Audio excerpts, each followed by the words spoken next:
Hi అండి, అందరికీ నమస్తే. ఇది అజంతా కేవ్స్ పార్ట్ 1 కంటిన్యూషన్ ఇది. ఈ 10th కేవ్ ఎందుకు మరి స్పెషల్‌గా చూపిస్తున్నానంటే, అసలు అజంతా కేవ్స్ అన్నిటిలోని కన్నా ఫస్ట్ కనుగొనబడిన కేవ్ ఏది అంటే 10th కేవ్ అనే చెప్తాను. ఈ 10th కేవ్ అప్పుడు బ్రిటిష్ అధికారి అయిన జాన్ స్మిత్ అనే ఆయన 1819 ఏప్రిల్ 28న పులిని వేటాడడానికి వచ్చి ఈ గుహనైతే కనుగొనడం జరిగింది. అలాగే ఈ గుహలన్నీ కూడా పొదలతో నిండి ఉండడంతో స్థానికుల సహాయంతో జాన్ స్మిత్ అనే ఆయన ఇవన్నీ కూడా తొలగించి ఈ కేవ్ లోపలికి వెళ్ళడానికి అయితే చాలా టఫ్ కండిషన్లో అయితే వెళ్ళారట. ఈ 13th కేవ్ కూడా బౌద్ధ మత సాంప్రదాయాల్లో తెరవాడ సాంప్రదాయ మఠాలు అనేవి ఉండేవి. ఈ మఠాలు అనేవి విశ్రాంతి తీసుకోవడానికి అనువుగా ఇవన్నీ కూడా తయారు చేయబడిన గుహలండి ఇవి.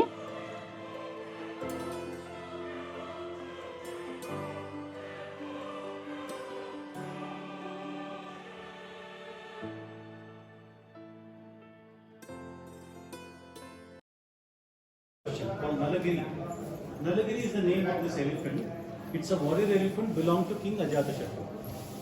Ajantha was king of Magadha and the capital was Rajgir. Ajantha's teacher was Devadatta in white cloth. And Devadatta was also the cousin brother of Buddha, who tried to kill Buddha twice. He wanted to be the head of the monks. So he convinced Ajantha to release his warrior elephant on the road of Rajgir when Buddha came for Diksha. The plan was underneath Buddha will get killed. It will look like a natural death. He can become the head. But when the elephant reaches near Buddha, it goes calm and takes blessing. So the mission fails. Nowadays we get many jewelry designers. Very recently I did a tour with Malabar Gold for jewelry designs. And this is the second most. We get question on this also. Flying angel, lady with a necklace and turban. So there are two paintings which are very core important. Padma Pani, the one we saw in cave number 1, and this flying angel in cave number 17. So there are three paintings which you should not forget here. This one, inside there is a picture called Makeup of a Queen and Buddha standing in front of his wife and son, mother and child.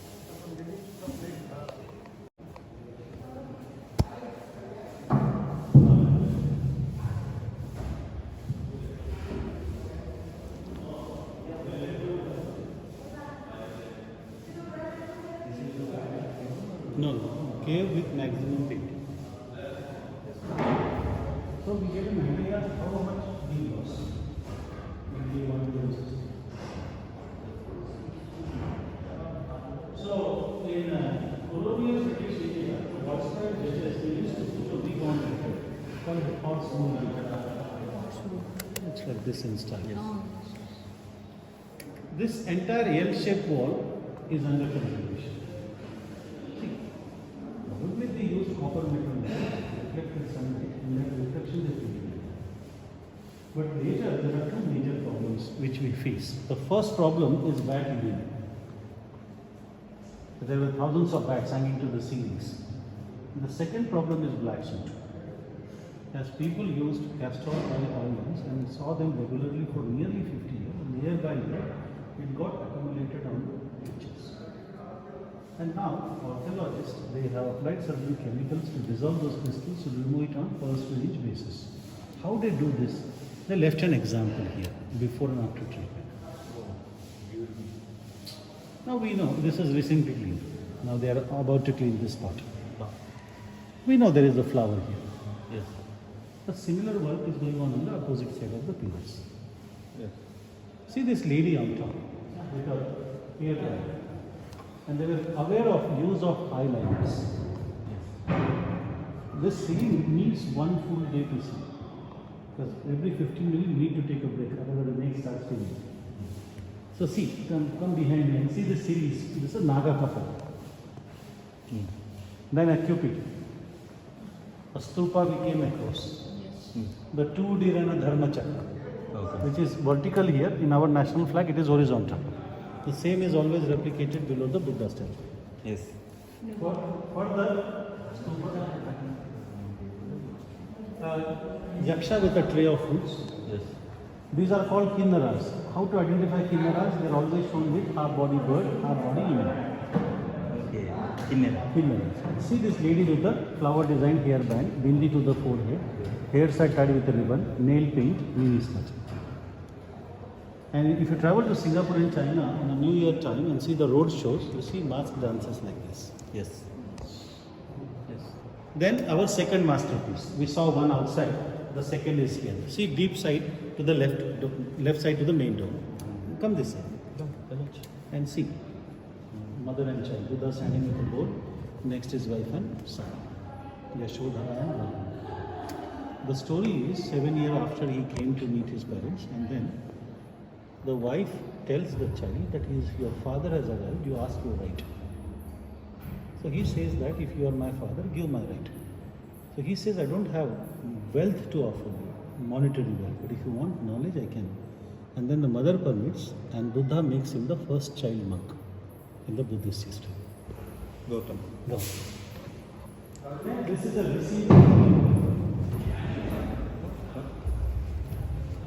1974 to 84, 12 artists took 10 years to clean this. Now, again, this conservation work is in progress here. So the story ends here, but starts here. A French professor decoded this story. He studied it for decodation, some stories in Tibet. And they followed the half circle method of explanation, which generates curiosity for the viewer. So as in English, the story starts with once upon a time. In Indian stories, the king is always Brahmadatta. So in the kingdom of Brahmadatta, there was a deserted island called Tamradvipa, occupied by beautiful demons. They attracted sea merchants to land on their island to enjoy their hospitality. You see a swimming pool here. They fed them nicely and later killed them for flesh and blood. So when they die, the relatives go and complain to the king for loss of their family members. Now you see the center, the king calls his senior old minister, seeks his advice. Then they decide to fight a war, assemble the force, travel through boat, fight a war with the demons, and they reoccupy the kingdom. A similar story you see in Odyssey, in Greek literature as Saga. We see a Chinese. And in Sri Lankan national flag, you see this colonial mark. Yes. A queen's maker. This is the second important painting. She holds a mirror. Why it became important? Because they applied a technique called optical illusion. Multiple perspective, we call that method. So when you have a 2D surface, how to generate multiple 3D? So they use the technique named cube. So when you use cube, you can create depth without spending space. How it affects? We feel as if the queen is in front with the mirror, the lady behind. Thus. But if you go to the lower side of the same painting, the lady who is behind, her feet are in front. And then this cave is also seen for the ceiling effect of Shamli. So we saw 1 and 2 important painting, the one outside, and then there is the fourth one called Samsara. 6 reds. For that you need to study this Tibetan version. This was a popular hairstyle called bouffon. Yes. The name itself is a French name, bouffon. So in France, this was a hairstyle. These 4, we call them the load-bearing community as quichetecs. But in Europe, in Vatican, Sistine Chapel, you see the same thing in painting with wings. There they call them cupids or chippers. Now we lost maximum painting to this scale.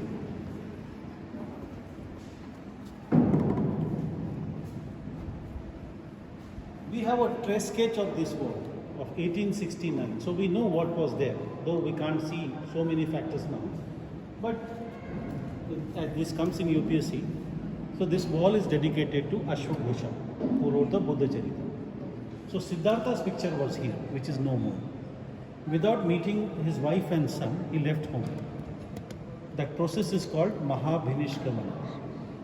The next morning when Mother Yashodhara comes to know, she sacrifices her royal life and starts living like a nun. It is written in Ashwagosha's book that she changed her royal clothes with Kashaya Vastra, a monk dress. Now here we see Siddhartha learning archery. And Sabbamitra was the first teacher of Siddhartha who taught him scripts. That picture was here which we lost. Then there were 4 wooden palaces here of different types of designs. And we get to know from the dress sketch of 1869 that the father of Siddhartha, Shuddhodana, constructed 4 palaces for him so that he shouldn't get rid of materialistic happiness. But the god made an arrangement for him to see the 4 truths of life: sick lady, old man, dead body, and a monk, and he left home. Then the final one, Siddhartha was offered sweet rice by a girl called Sujata. Buddha with a bhiksha patra. The moment you see an aura, it means he's enlightened. These are the first 2 upasakas, Tapassu and Dhalli. People who live in samsara and follow Buddhism, they are called upasakas. People who live the materialistic world completely, shave their head and put those robe, that is called bhikshu. That is the basic difference. In Ellora, this type of sitting posture is very common. Now the moment you see lions on an elevated bench, this is an influence from the Shakas on us. Scythians brought this style of elevated chairs in India. Halo is also brought by the Shakas. Behind there is a way to walk around. This is called chivara on his body. And chivar is an open 5-meter cloth. And normally the monks, they use maroon red color clothes, so that color is there. Sometimes when you chisel the monolithic mountain, you also get problem of cavities. They repeat it by putting another stone slab in it. It was plastered and painted for a long time.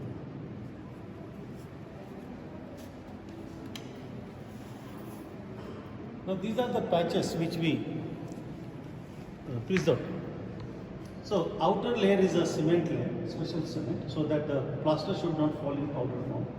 They look like dancers in a Tribhanga posture.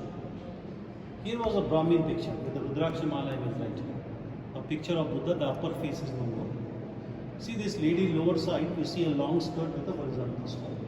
And such skirts you commonly see in Egyptian literature. That's how connected. So my perception is the donors' names are written down. Dharmadatta Bapuka Jaise. The script is Brahmi, language is Sanskrit.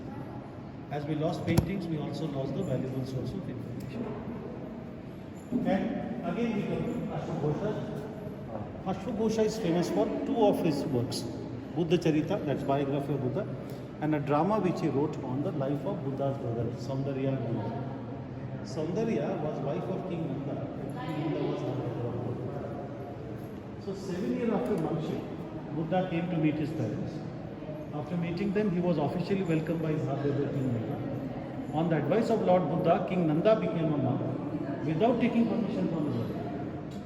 And in King Nanda wrote this on Mahajana custom that he was married without taking permission. And Nanda's case was more serious because he got married just 70 years. So, what happens in part 2 of the story? Attendant of the king comes with the crown. When he tells the lady, she goes in shock because she was never consulted. She is supported by 3 lady staff. A lady shown standing wears some costume like mini skirt, striped blouse, long earring. Queen is not feeling well. So in a balcony, we see a nurse and a doctor. She is an African nurse. And the trend of putting scarf and cap in nursing is there. And to understand Indian education system, you need to read 2 books. Professor Altekar's book, Education in Ancient India, and Samuel Bell's translation of UNC. You can compare this cave with Ellora cave here. And the problem is the rock has high silt ratio. So it's getting cracked. But its deterioration is happening. Okay.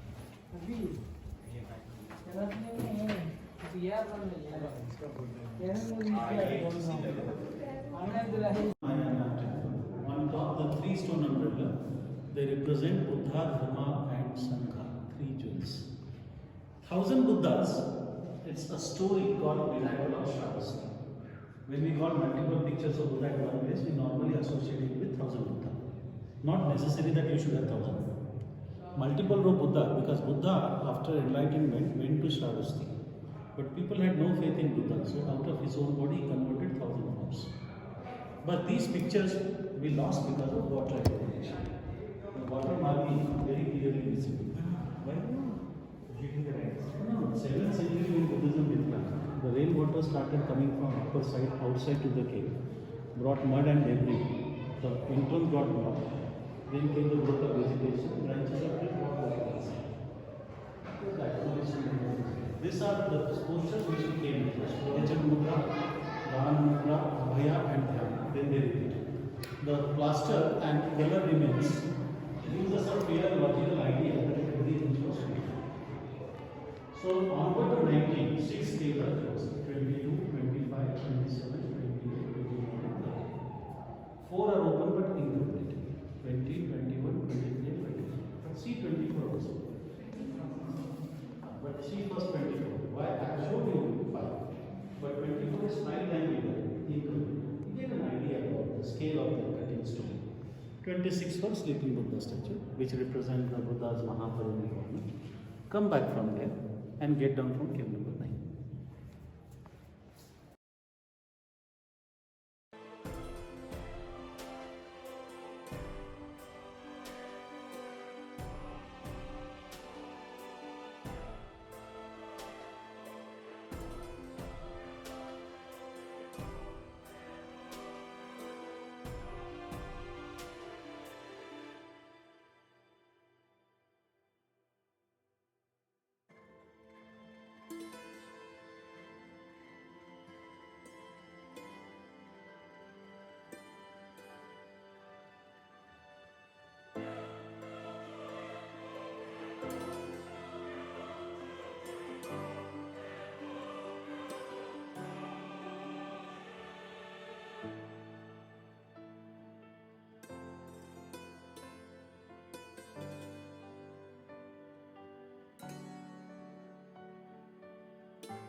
ఇప్పుడు మీరు చూసే గుహ 26వ గుహ. అంటే మనకి అజంతా కేవ్స్లో చిట్ట చివరి గుహ ఇది.